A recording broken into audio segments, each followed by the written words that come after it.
Hey guys, it's Pride Month, and I decided to do a few Pride Month videos. Originally I was going to do 4, but I'm not sure about that now, but I'm at least doing 2. This would be the second one, and I'm out in my Pride gear, so let's get into it. Today we're talking about historical figure Leonardo da Vinci. Now, I took art classes for 4 years in high school, and that was optional actually, but I really liked art class and I really liked my teacher. But we didn't really learn so much of the art history side. I mean, we did learn some, but not that much.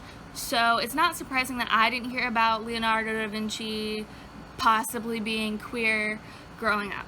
It's not surprising, especially because queer erasure is a thing. And as much as I know my teacher, I know she would never intentionally do something like that, like not tell us about certain people because they're queer. It just, a lot of the times it's not mentioned like in textbooks and history and kind of that sort of thing. But yeah. So anyway, Leonardo da Vinci, possibly queer person. Let's get into it. On April 15th, 1452, Leonardo da Vinci was born, the illegitimate child of a prominent notary, Piero da Vinci, and Caterina Lippi, an unmarried peasant woman, in a small town 20 miles outside of Florence. Being the illegitimate child freed him to pursue art because had he been legitimate, he would have been forced into his father's footsteps.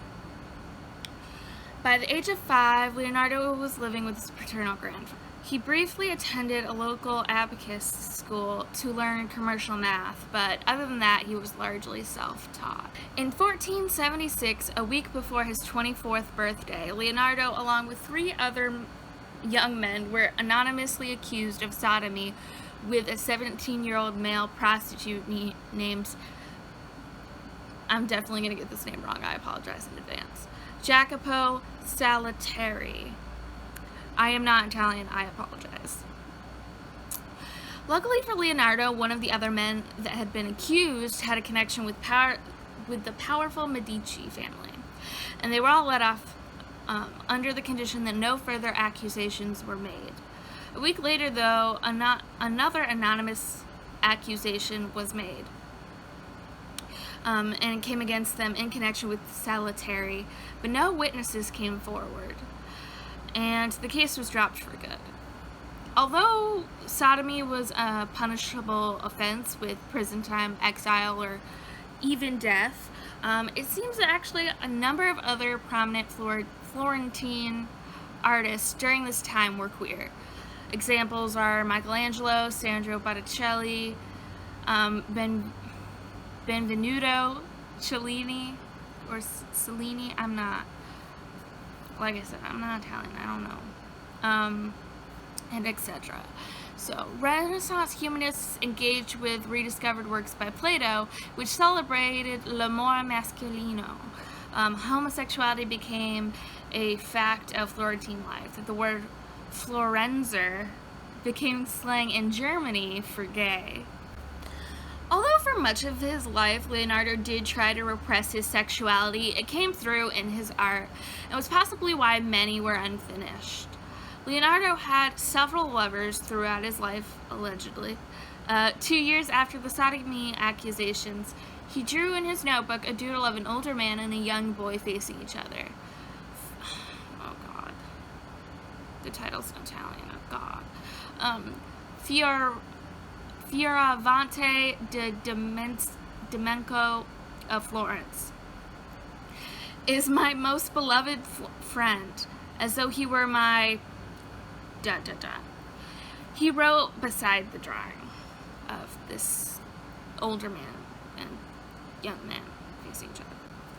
While he rendered many men in full-length nude portraits, almost all the women were depicted clothed and from the waist up, which to some suggests his sexual orientation was reflected in his art. His St. John the Baptist is thought to be modeled after his longtime apprentice and rumored lover, Gian Giacomo Caprati de Areno. nicknamed Soleil? I don't know. Meaning Little Devil. Leonardo seemed very content with his own sexual desires, unlike Michelangelo, who agonized over his sexuality, allegedly. As in many other aspects of his life, this difference set Leonardo apart from his peers. His outsider status enabled his unique brand of creativity, which made his art so notorious today. We largely didn't learn about historical figures or events in history that have to do with queer people due to erasure. And not even just queer people, but a lot of minorities experience erasure when it comes to their histories, which is such a shame. And I'd like to start a series on my channel discussing these queer historical figures and events that we didn't learn about in school, and educating all of us on these queer people that we didn't learn about in history class. Thank you for watching. Please like, comment, and subscribe. Let me know what historical figures you want me to talk about next. They don't have to be queer, just any historical figures or events or anything you really find fascinating. Please comment down below and let me know what I should do next. And maybe I might do Michelangelo if you guys want, because he is a queer historical figure that we don't really hear about being queer. So maybe I'll do him next. I don't know. Who knows? Anyway, thanks for watching, guys.